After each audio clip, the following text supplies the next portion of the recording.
everyone, and welcome back for another deep dive. Glad to be here. Today, we're diving into a topic that I know is going to hit home for a lot of you guys, men's rights, particularly when we look at it through the lens of marriage and all the crazy cultural changes that are happening. Yeah, it's a minefield out there for sure. Absolutely. And to guide us through this minefield, we've got this book, The Illusion of Generation Z, Reclaiming Our Lost Masculinity. Interesting title. Yeah, and this book, it doesn't hold back. It straight up says that traditional masculinity, the kind a lot of us in the Red Pill community know, and value is under attack. Under attack, huh? Yeah, a full-on assault. And the book points the finger at Gen Z and this whole woke culture thing. I think a lot of our listeners can relate to that. Yeah, for sure. So let's break this down, starting with the book's main argument. Traditional masculinity is being systematically dismantled, not just challenged, but like taken apart piece by piece. Okay, so how does the book back that up?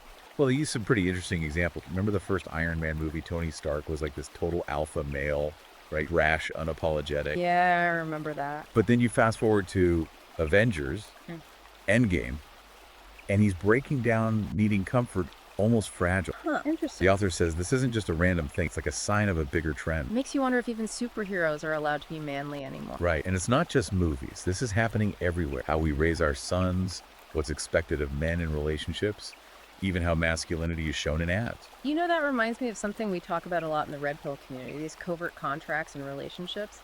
If society is telling men they can't be those traditional providers, protectors, what happens to those unspoken agreements between men and women? That's a really good point. And the book doesn't directly talk about covert contracts, but its analysis of these changing gender roles definitely gives us a new way to look at how those contracts are being messed with and becoming unbalanced. Makes sense. Now, another big thing that the book tackles is the decline of religion. It says that as younger generations, especially Gen Z, move away from traditional faiths, that framework for masculinity that religion provided is disappearing. Interesting. So it's not necessarily saying we all need to go back to church or anything. It's more like recognizing that religion played a big role in defining what it meant to be a man, for better or worse. Exactly. And with that influence fading, there's this void, Yeah. a lack of clear guidelines. And what fills that void? According to the book, woke culture. Ah, here we go. Yeah, and the book doesn't just describe woke culture, it tries to trace its roots back to get this Marxist and communist ideology. Hold on. Marxism and communism, that sounds a bit out there. Are we talking about some crazy conspiracy theory here? Not exactly. The author isn't saying there's this secret group of communists trying to take over America. It's more nuanced than that. Yeah. He thinks that the basic ideas of Marxism, especially the focus on class struggle and systemic oppression, have been rebranded and repackaged as woke culture. So instead of workers versus capitalists, it's now like men versus the feminist controlled system or something. That's basically it. He points to terms like systemic oppression and intersectionality, which, to be fair, are complex and often misused. The author argues that while these terms might have come from legitimate academic discussions, they've been weaponized by woke culture to create this narrative of perpetual victimhood and to demonize traditional power structures. So it's like they're taking these academic ideas and twisting them to fit their agenda. Exactly. And he says this woke culture isn't just floating around in the ether, it's being actively promoted and enforced by institutions like the media, education, even our legal system. So give me some examples. How is it actually playing out? Well, he points to things like California schools assigning students to make posters about the supposed benefits of communism, or history textbooks that kind of gloss over the horrible things that happened under communist regimes. Wow, that's pretty disturbing. Yeah, he sees it as a deliberate attempt to rewrite history and indoctrinate younger generations. So it's like on one side, you've got traditional masculinity based on personal responsibility, hard work, and clear roles. And on the other side, you've got woke culture, which he sees as coming from Marxist ideology focused on collectivism, victimhood, and dismantling traditional power structure. Exactly. And stuck in the middle is a whole generation caught in this crossfire. Sounds like a recipe for disaster. Yeah, and that sets the stage for how the book looks at how woke culture uses social media to push its agenda, turning it into what the author calls an echo chamber of wokeness. Social media, yeah, that's a whole other can of worms. And I know a lot of us in the Red Pill community have seen how it can be used to shut down anyone who disagrees and just reinforce a very specific worldview. Right. And the author says that social media algorithms, those things that are designed to show you content, you'll like actually end up creating these echo chambers where you're only exposed to the same ideas and opinions over and over again, just strengthening what you already believe. So if you're already leaning towards woke ideology, social media just makes you even more woke. Exactly. Yeah, it's like this dangerous feedback loop. He argues that it stops you from seeing different perspectives, stifles critical thinking, and makes it harder for people to question their own bias. It's like living in a bubble. And it's not just about reinforcing beliefs. The book also connects social media to some pretty worrying trends, like the rise of narcissism and this intense pressure to conform to woke standards. Yeah, you see that everywhere online. It's like everyone's trying to be the most woke person in the room. Exactly. The author says that social media encourages this culture of self-promotion and virtue signaling, where people are more worried about looking woke than actually understanding or addressing real social issues. It's like this performative activism, where the goal is to get woke points instead of having real conversations. All about appearances. And the author points out the scary effect this has on free speech. People are afraid to say anything that might be seen as unwoke because they're worried about being publicly shamed, ostracized, or even canceled. That's something I think a lot of people in the Red Pill community have experienced firsthand. It's like this constant pressure to stay silent, even when you see something that's clearly wrong. And this fear of being canceled, the author says, is killing open dialogue and critical thinking. It's creating a culture of conformity where people are afraid to go against the accepted narrative, even if it means going against their own values and beliefs. So basically, he's saying social media is like this giant amplifier for woke culture. It's reinforcing those beliefs, promoting narcissism and virtue signaling, and silencing anyone who dares to question the narrative. Exactly. Right. And that's where we start to see the impact on men's lives, especially when it comes to emasculation. Right. That's a perfect segue into the next part of our deep dive, Emasculated, the crisis of modern manhood. We'll unpack how these cultural shifts amplified by social media are hitting men on a personal level, leaving many feeling lost, confused, and stripped of their purpose. You know, it's fascinating how the book connects all this back to emasculation. And it's not just about feeling less manly. That also goes deep into like the psychological effects, arguing that it creates this deep sense of worthlessness and inadequacy in men. And this isn't just some abstract concept, right? This has real consequences for men, especially in their relationships. Absolutely. I mean, how can a man really step up as a leader, as a provider, if he's constantly being told those qualities are toxic? You hit the nail on the head. It's like society is setting men up to fail. Yeah. On one hand, they're told that traditional masculinity is bad, oppressive, outdated. Right. But then on the other hand, a lot of women still want those qualities in a partner. The strength, the decisiveness, the ability to protect and provide. It's like a recipe for disaster. This clash of expectations, this unspoken conflict between what society wants men to be and what many women still desire. Yeah. It creates this breeding ground for resentment and frustration in relationships. It all ties back to those covert contracts we were talking about earlier. Right. When men are told they can't be those traditional figures, those agreements get thrown out of whack. Yeah. Men start to feel like they're giving without getting anything in return. Exactly. And that resentment builds, leading to all sorts of problems in the relationship. It's like they're trapped. Yeah. If they try to be this sensitive new age guy, they're often seen as weak and unattractive. Right. But if they embrace those traditional masculine qualities, they're labeled as toxic and misogynistic. It's a no-win situation. And the author doesn't shy away from this. He uses this powerful example from the sports world. Oh yeah, what's that? He talks about this athlete who was publicly struggling with his masculinity. This athlete tried to be more sensitive and emotional to fit in with these new expectations, but it backfired.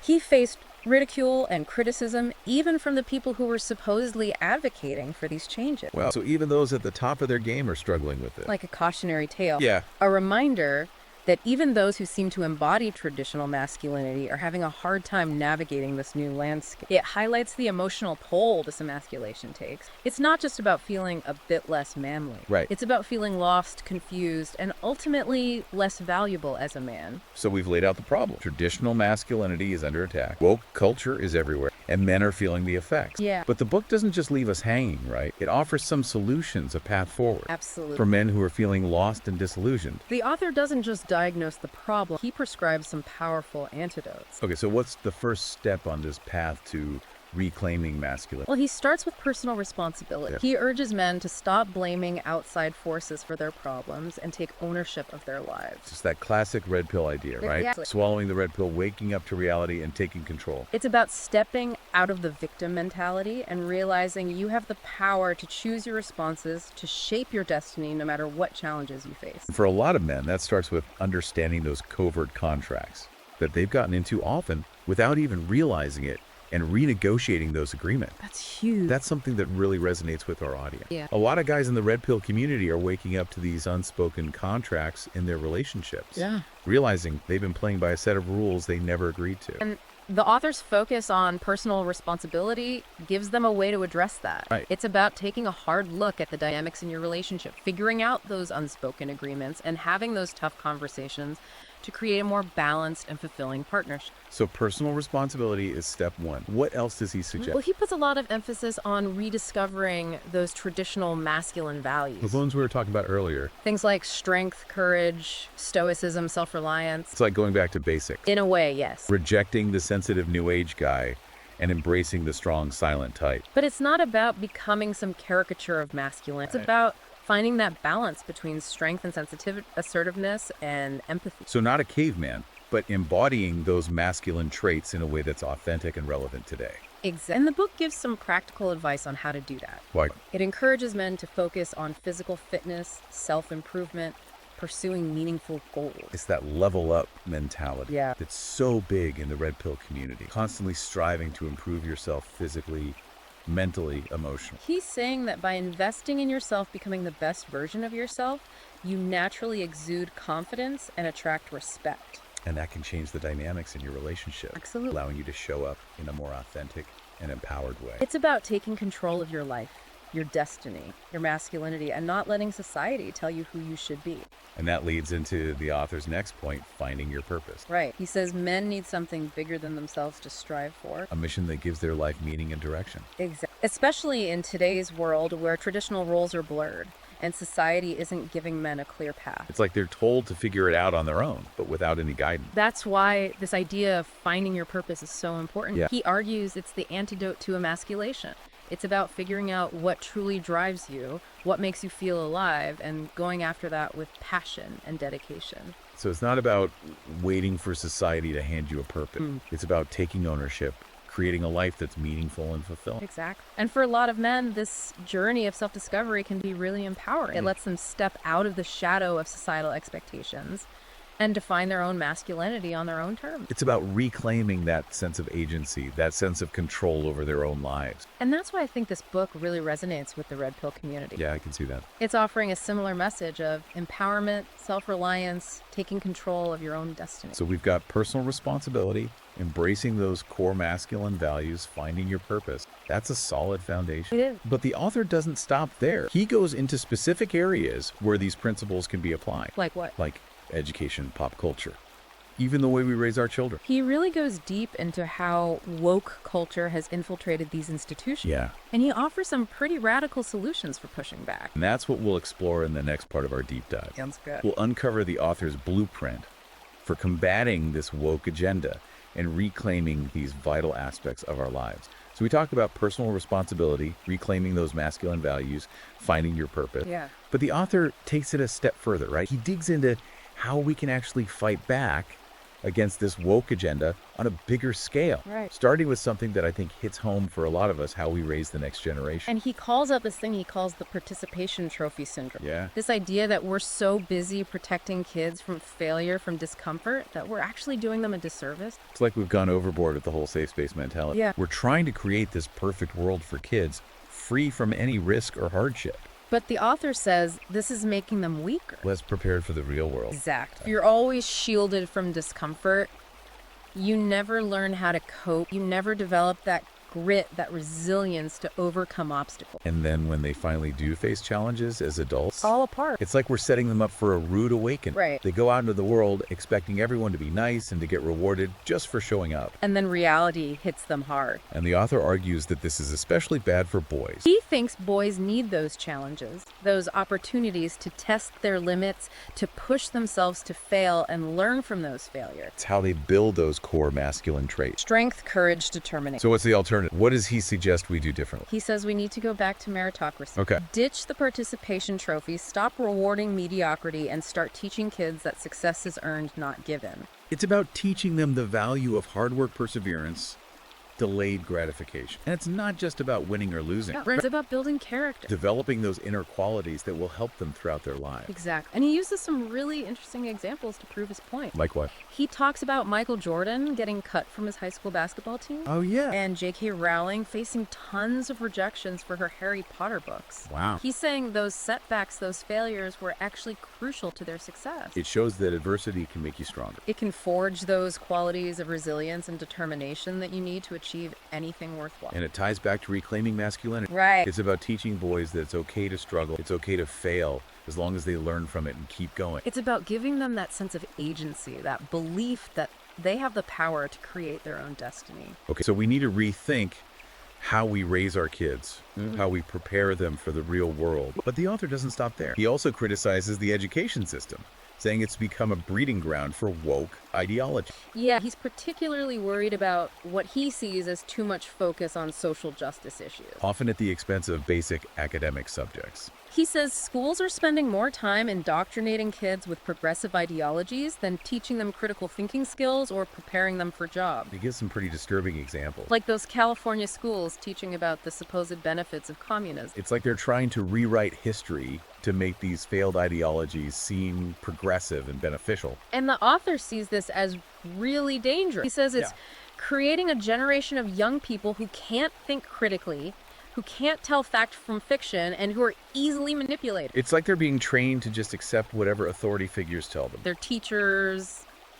the media, those social media influencers pushing these woke agenda. And the author's solution is to go back to traditional education. Focus on the basics. Critical thinking skills, a more balanced approach to history and social issues. He's urging parents to get involved, to really look at what their kids are being taught, and to challenge schools that are pushing a one-sided agenda. So it's about taking back control of education. Making sure our kids are getting a well-rounded education. One that teaches them to think for themselves, to navigate the world, and to make informed decisions. And it's not just about protecting them from woke ideology.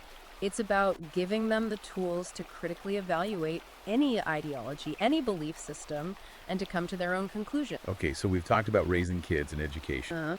But there's another area where the author sees this woke agenda having a huge impact. What's that? Pop culture. Oh yeah, he spends a whole section on that. Analyzing how movies, TV shows, music, even video games are being used to push woke ideology. And shape the attitudes and beliefs of younger generations. He uses examples like Taylor Swift and Beyonce, Oh yeah. saying these pop stars are using their platforms to push a specific political agenda. Often disguised as empowering women or promoting social justice. And the author's worried that this creates a distorted view, especially for young people who are still figuring out their own values. It's like they're constantly bombarded with messages that reinforce a specific worldview. One that often demonizes traditional masculinity and promotes a victimhood mentality. And it goes back to that idea of social media as an echo chamber of wokeness. Yeah. It's like these celebrities and influencers are using their platforms to create this feedback loop, Where their woke pronouncements are amplified and validated by millions of followers. creating this illusion that their perspective is the only right one. And the author's solution isn't to censor or boycott these artists. No. He's advocating for media literacy. Teaching people, especially young people, the skills to analyze these messages, to break down the narratives, and to form their own opinion. It's about being an active consumer of media. Not just passively absorbing whatever's thrown at you. It's about understanding that everything you see, hear, and read has an agenda, a bias, a perspective. And it's your job to figure that out, to filter the information, and to come to your own conclusion. Okay, so we've covered a lot in this deep dive. We have We've explored the author's argument that traditional masculinity is under attack, that woke culture is behind it. and that this agenda is being spread through things like education, pop culture, and social media. But the book isn't all doom and gloom. No, it offers a way forward. The solutions for men who are ready to reclaim their masculinity and fight back against these harmful trends. And it's a message that I think is really powerful and relevant for our audience. Especially those in the married red pill community. The author's focus on personal responsibility, embracing those core masculine values, finding your purpose, taking a proactive approach to raising kids, educating yourself, engaging with media. It all fits perfectly with the red pill philosophy. It's about taking control of your life, your relationships, your future. It's about rejecting the narratives that are being forced on you and creating your own path. If you're ready to take that journey, I highly recommend checking out The Illusion of Generation Z, Reclaiming Our Lost Masculinity. It's a really thought-provoking book that will challenge your assumptions, validate your experience, and give you a roadmap for navigating this crazy cultural landscape. You can find it on Amazon Kindle and Google Play Books. Go check it out. And remember, you're not alone in this. There's a whole community of men out there, including those in the Married Red Pill subreddit, who are waking up to these issues and taking action. Keep the conversation going, support each other, and never stop fighting for what you believe in. Thanks for joining us on this deep dive. Until next time, stay strong.